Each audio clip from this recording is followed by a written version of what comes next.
I have a little, before we introduce our guest speaker today, I have a little quick reminders or new events that are upcoming. So just a reminder, membership, to be part of the club, you do need to turn in a club membership form. And the deadline for that is October 6th. So obviously you could turn it in after. It's just by October 6th is when we're going to start. So when the reason why you want to turn in your membership is because you get all the benefits that are included. So that includes getting emails, job opportunities, all those emails that you guys get, and also titanium communities is also one of the benefits that you guys get as well. And I'll talk a little bit more about that later. And if you want to be considered an active member, then these are some of the requirements. So we just require 5 optometry related hours. So you guys are here today, so you guys are all getting 1 hour, so that's good. And then 1 social hour. So some of you guys came out to the socials that we had in the first meeting, but then obviously there's more socials coming, and we'll go ahead and introduce those to you guys as well. And we have you have to read and sign the code of conduct. If you guys don't know what that is, I went ahead and put that in the first newsletter. And if you guys need that, I don't think we have printed copies today, but we could definitely get those to you if you need them. So upcoming meetings, so we have our second guest speaker in 2 weeks, Dr. Shen, and he's going to be talking about blue light and how it affects your eyes. And I believe he's going to have a demonstration with blue light preventing lenses.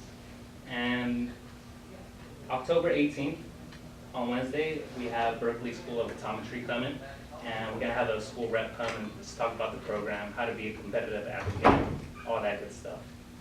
And so I know this meeting is at 8, but we're going to be going back to our 7 p.m. Time for the next couple of meetings. Events. So this Saturday, we actually have the NMME Student Development Day. So that's going to be a fair for all pre-health professions. But Tisha Johnson, which is the director of the admissions from ICO, is going to be there. And she's going to be talking about ICO. So if you're interested in ICO, School of Optometry, it's a great opportunity to attend. And if you want to hear from other schools as well, we have the Optometry Virtual Fair. So that's kind of like, it's a fair, but it's online. So you have all schools, optometry schools being there. School reps are going to be there to answer any questions that you guys have, or any school that you're interested in. And that's going to be on Wednesday, October 4th. And we have another UC Berkeley event. So that's the fall conference. So that's going to be held in UC Berkeley, and that's going to be October 7th, which is a Saturday. And I have printed out flyers for the UC Berkeley. They're in the back, so if you guys are interested in going, there's more information on those flyers. And then last event is the Central West County Health Expo. So that's a multi-day clinic, and that's going to be October 28th and 29th, which is a Saturday and a Sunday. So I highly encourage you guys going. It's a great opportunity to make an impact in the community. So whether you just want to be a general volunteer, if you have optometric experience, you could do like pre-testing, stuff like that. So there's also a flyer in the back if you need more information. And that's going to be held in the Concord Career College. And if you guys are interested, let us know if there's like ride situations where you need a ride. I'm pretty sure there's going to be board members going. So if you need a ride, just let us know.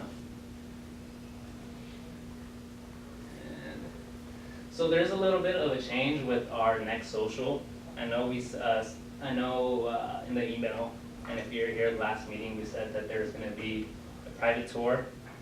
But I've been in contact with SCCO, and so they're planning a club day. So what that basically is, they're inviting all pre-optometry clubs, and they're going to have an event across the street, and you're going to get to socialize, network with different pre-optometry clubs, and obviously admission staff. So that's going to be held in Saturday, November 11th. So that's a little far from now, but you want to keep that in mind. And it's from 9 a.m. to 12:30 p.m. And then last thing, titanium communities. Does anybody not know how to access our titanium communities? Okay. If you don't, and you just don't want to raise your hand, just come talk to me after. I know sometimes people have an issue with trying to access titanium communities. There's a lot of great resources on there, and I definitely want you guys to be able to reach those resources. And so if you have questions, just talk to me at the end of the meeting. But, so that's it for any events that are upcoming. Does anybody have questions? I know I kind of went through that a little fast. Okay, so I'm going to go ahead and introduce our first guest speaker of the semester. So this is a highly anticipated event that we were fortunate enough to have Dr. Nicolas Gonzalez come and speak to us. He's a former Cal State Fullerton student, and I'll let him tell you the rest. But let's just give a warm welcome to Dr.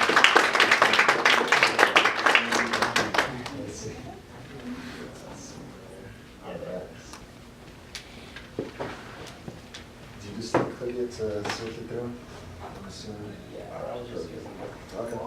All right, guys. Well, I was saying I'm Nick Gonzalez. I was graduated here back in 2012, so I'm kind of sitting exactly where you were. So it's very exciting for me to come back and see all the school again and remember where all my study spots and everything. So I'm glad to be back. Thanks for the invite. I graduated 2012, like I said, and then afterwards went to study at UC Berkley, School of Optometry there. And then just a little bit more about today, what I'm going to talk about. It's going to be very general brief about just various topics about starting optometry, my journey here through undergrad and optometry school, and then after life afterwards. A little bit about myself. I grew up in the area here on Covina, and then graduated, like I said, and graduated in 2016, about a year ago. The biggest, right now I'm a managing doctor at the Exam in California, the West Covina Mall, and then enjoy outdoors activities, Netflix, and all the fun stuff there.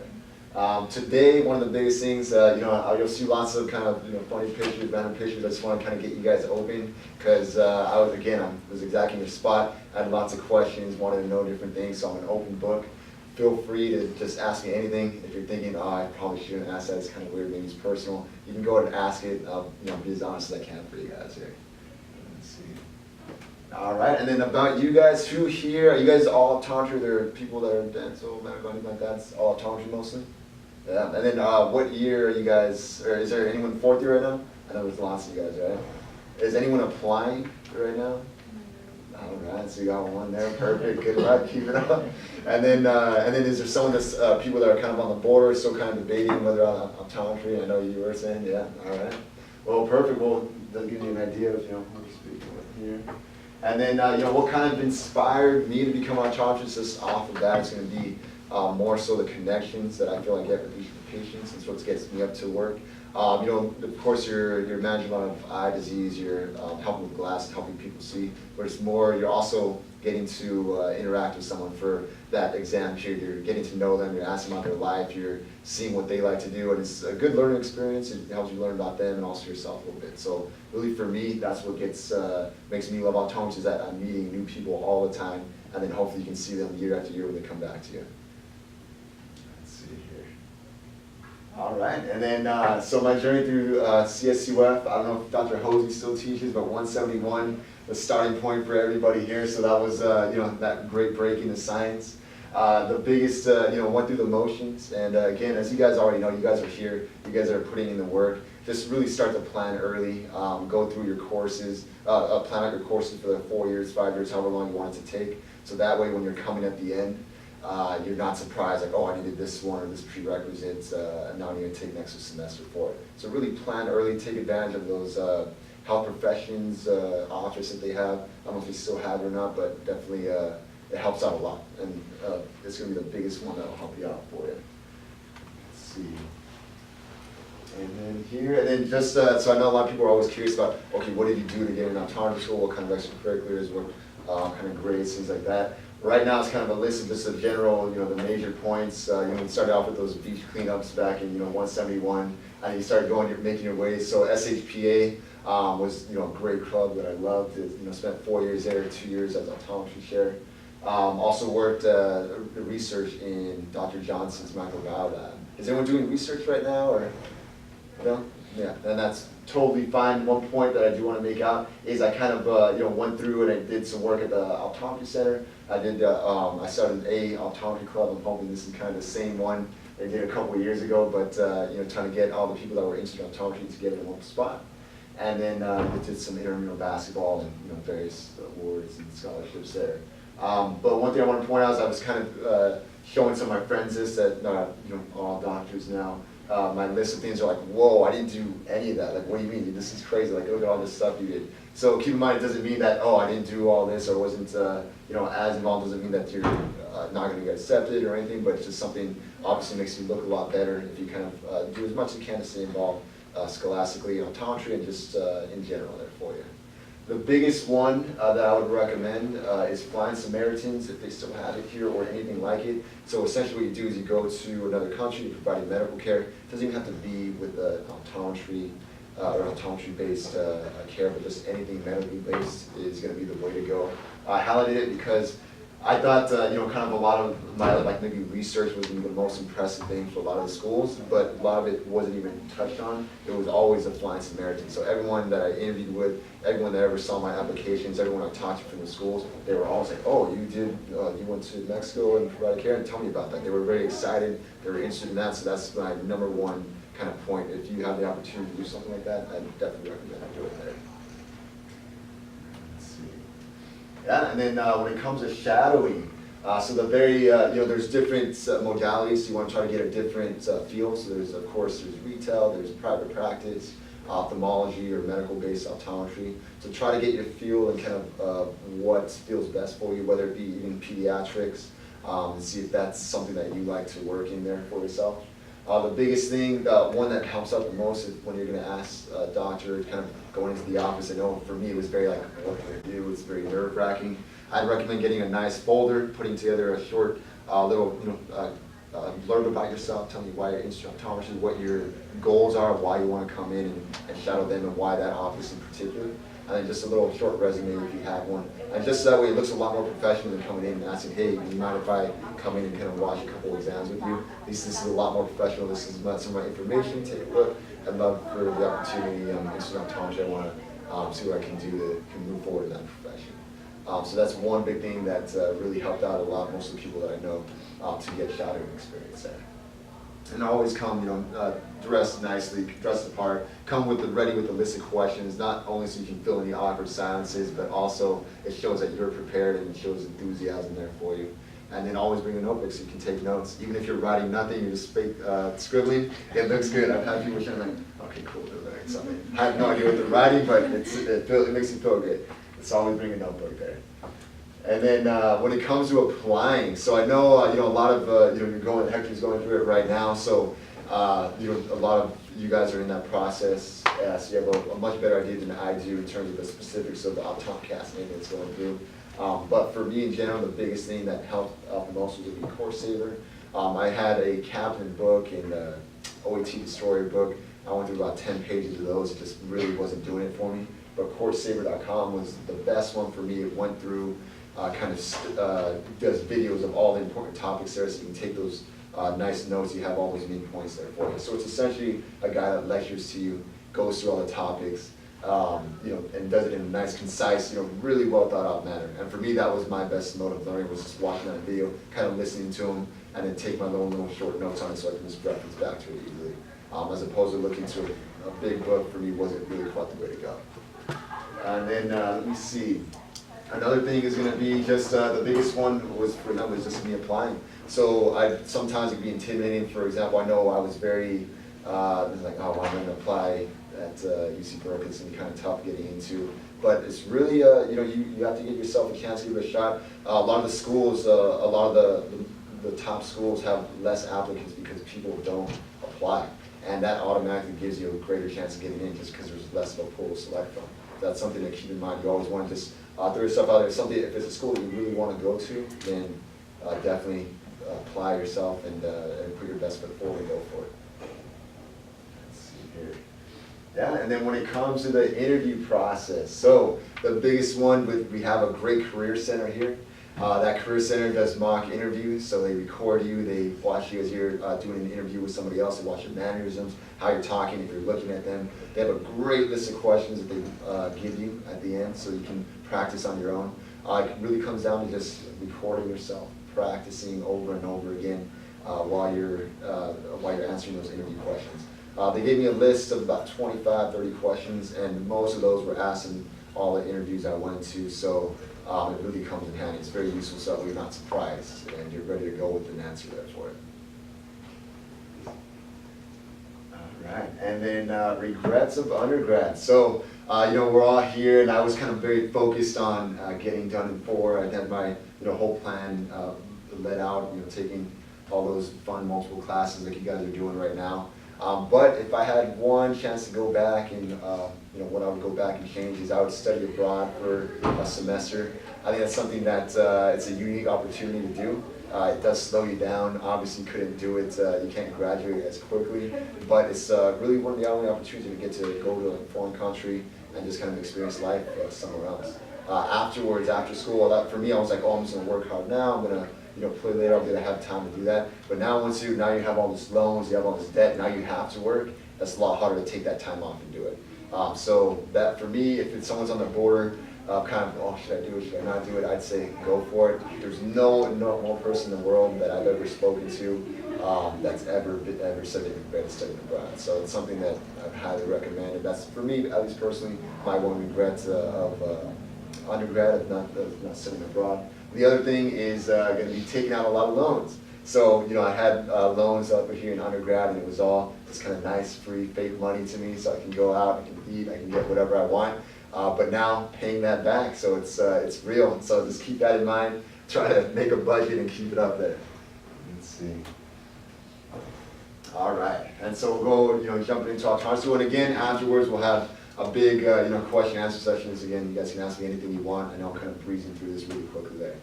But again, optometry school, really it's going to be, just like everyone says, very stressful, a lot of work, kind of an intense period, but also the greatest time of my life and most of my classmates' life. You make lifelong friendships and relationships there. You're spending 4 years every day in the same classroom, the same clinics, the same techniques, with people that have the same end game and the same goal as you. So you guys get really close. You guys become a tight-knit group, a tight-knit class, and it's a great experience. So, just one thing to keep in mind, I know it's going to go through little things, it's become a little bit more stressful, but it's also, you have friends there with you that are along for the ride, so it's a great experience. And then, so optometry school, at least this is specific more so to Berkeley, but you're generally going to have 2 years of didactic courses, so a lot of lecture series, and then some pre-clinic work where you guys have essentially practice the techniques on each other, learn and develop those skills to get ready for the exams. And then those last 2 years you're going to be spending doing exams on real people. So it's exciting. You can kind of integrate everything you've been learning for the first 2 years, build it and put it together when you see that first patient. And so it's an exciting experience. Everyone remembers the first time they saw someone on their own. So it's something that, really from that point on, you kind of just build up that experience with people and develop your own mannerisms and your rapport with patients. So everyone's different. You kind of see the transformation of someone that might be really shy, and they kind of, out and become open when they're in the exam. So it's very interesting how people react to different patients there. And let's see here. Yeah, so we went through the clinic, and perfect. And then just in general, this is all things that you guys know, but really just start studying from day one. It's really, really easy to kind of be like, oh, it's the first week of school, or school just started, I'm going to take it easy, we'll just hang out, meeting new people. But it really builds up fast, so you want to start off as soon as, as soon as you get that first day, just start studying, go with the material in the beginning, form those groups of people, that study group, that will be your home for the next couple of years, so that way you guys can all run things back and forth off each other. One thing that a lot of the admissions people don't tell you is that there is a lot of failure rates and dropout rate. For my class in particular, it was about 20% or so. So that's that's 1 in 5 of the people that you started off school with. So it's pretty intense. It's very scary. So you don't want to put yourself in that situation where you're studying for boards or you're studying for midterms, finals, and you're thinking, oh, am I going to fail out of school or not? You want to think, am I going to get an A or B? It's a lot less of a stressful thought for you. So something to keep in mind is that it can get very tough, and if you're not on top of it, unfortunately, not everyone makes it through. So you want to make sure that you put yourself, you start working hard in the beginning. All right, but I know I was kind of talking negatives there, but I also want to kind of emphasize again on the community of optometry and how much you guys have lots of groups and fun activities together. So there's just pictures of us at basketball games over at the Warriors there. We have just kayaking trips that we go through. Obviously the Christmas parties. We have the just random road trips that we'll take with a lot of the classrooms. And you guys all have life changes together. People get married. People get in relationships. So you have best friends' weddings. We have a skit night that every school does. Essentially, we'll go through and we just make fun of the students, make fun of the other classes, make fun of the teachers, and just have a good time of it. So for this one, we made a boy band singing optometry, dorky love songs to one of the teachers there. So it was a very great time, good experience that you get throughout optometry school. And then you develop even going out. These are some of the faculty and teachers that we're going out with, just Korean barbecue. I know it's kind of at least here it was more you're separated. They're on that side and they're on this side. But in the end, when you graduate after 4 years of optometry school, you guys become colleagues at that point. So it's very interesting, that dynamic that goes on. So it's a good experience. They want the best for you. They really care about what you're doing because it reflects on them and the school itself too. Let's see here. And then my favorite part of optometry school is going to be those 4th year externships. So in your 4th year, you get to go across the country, different clinics, work at different offices, get a feel for different modes of practice. For me, myself, I chose to go to ophthalmology practice in New York, where I worked from a wide range, from everything from really intense diabetic changes, patients, a lot of glaucoma patients, and then pediatrics as well. And you get to watch the surgeries and be in the surgical room and scrub up all that fun stuff there. So it's a really good experience to kind of get your feet wet. Also worked at the VA Pacific Islands, and then in Hawaii, and then also at the Veterans Hospital in Arizona. So you kind of see lots of disease. You're really thrown and seeing a lot of different patients, a lot more. So you get a different feel when you're spending 3 years in one school, one clinic. You get that routine down, but now you're working in different offices, so you really get to see what life or what optometry is like outside of just your school. And it's also good because you get to meet a lot of other students from other optometry schools. So you see, I've worked with a lot of students from Pacific or SUNY or Illinois, whatever the school might be. So it's always a fun thing too. You guys can all get to know each other and network that way. All right, and then so graduation. Really the one big topic that comes up a lot is going to be finding a job, especially in California as an optometrist. There's lots of new schools opening that create lots of optometrists, which tends to be the point now. So California can be saturated.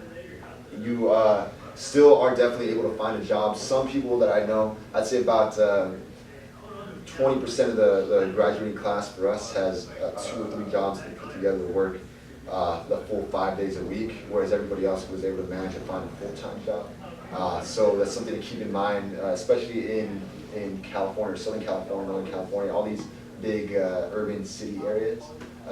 Really, it's not, I wouldn't say it's extremely difficult to find a job, but it's harder than if you were to go out in the suburbs somewhere or out in a different state. So in a different state, a lot of people kind of recommend practicing out there just because you do get paid more. You do have a lot easier time finding a job, but I'm here, most people want to come back home and be in those city spots, so it's still definitely doable.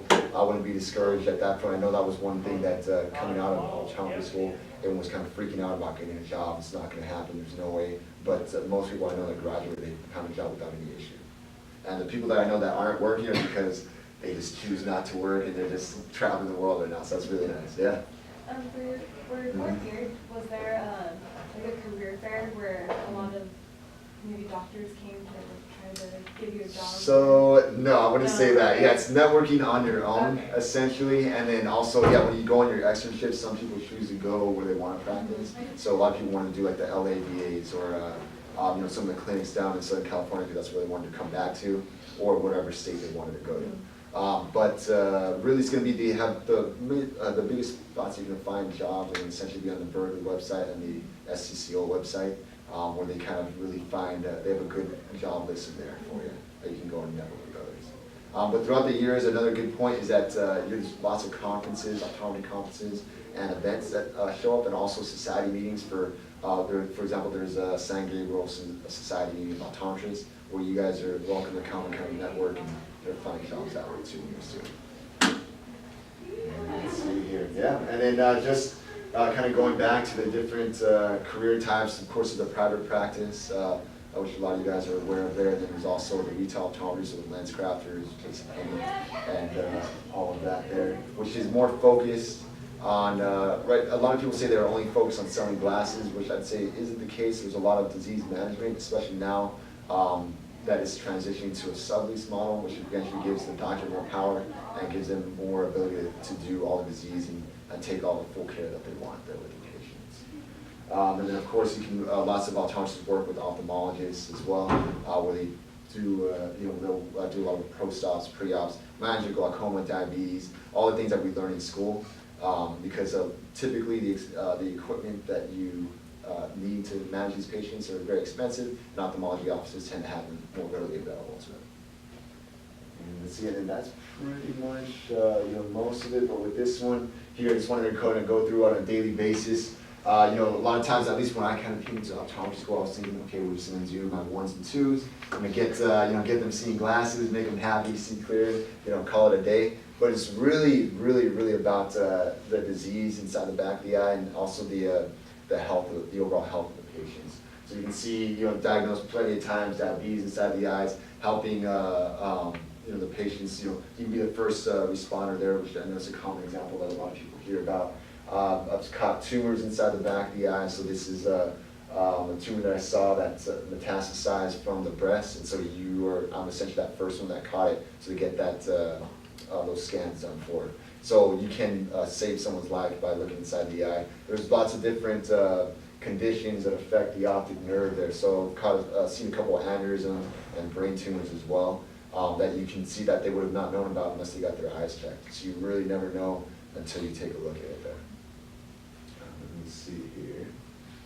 And then just remember to apply yourself. You know, don't give up. And it's really hard, it's really tough, it's really difficult, but don't let anybody tell you can't do it. And you know, you can kind of once you make it through, it's all worth it in the end. And you know, in general, just thank you. This is the picture I took. Very proud of it. But anyways, yeah. And then again, so I'm going to open up to questions. I'm sure there's probably a few or a couple questions that people have there. Go for it. Yeah, go for it. Yeah. Any advice about paying off your loans, like what loans to look into? Yeah. So it's going to be, you know, when you start off, it's going to be the federal loans that come through. If you can work while in school, I'd recommend to do it. If you go to a public school, sometimes they'll have programs set up where if you're tutoring at that school, you get a lot more money than you would if you were working a private job. So that's something new, and they'll sometimes do tuition cuts as well. That makes the biggest difference there for you. Let me see, when it comes to the types of loans, really just take out as little as you can, and then if you need it, they always give you more. So take out that bare minimum that you need, and then try not to go over that limit, go over that amount. A lot of people like to consolidate their loans afterwards, so you have that X amount of loans after school, then you know, a private bank will take that and then or refinance it, and then give you a lower interest rate, which is a little bit easier to pay off over time. But really, you want to start off at least with those federal loans, just because they have more flexibility. If afterwards you want to make a longer payment plan there, that's a little bit easier to work with the government versus the private bank. Yeah, go for it. What stood out to you about Berkley specifically? Really, so I always wanted to go to SCCO just because, you know, this is, you know, where I was going to school. I lived close by. I remember I was surprised, but I looked at my emails and I was emailing Dr. Monroe when I was a senior in high school, and I was like asking about, does it matter if I go to a UC or Cal State? What school should I go to get into optometry school? So I spent 3-4 years really working towards going to SCCO or Marshall B. Ketchum now. But one time I went to an event there where they had speakers.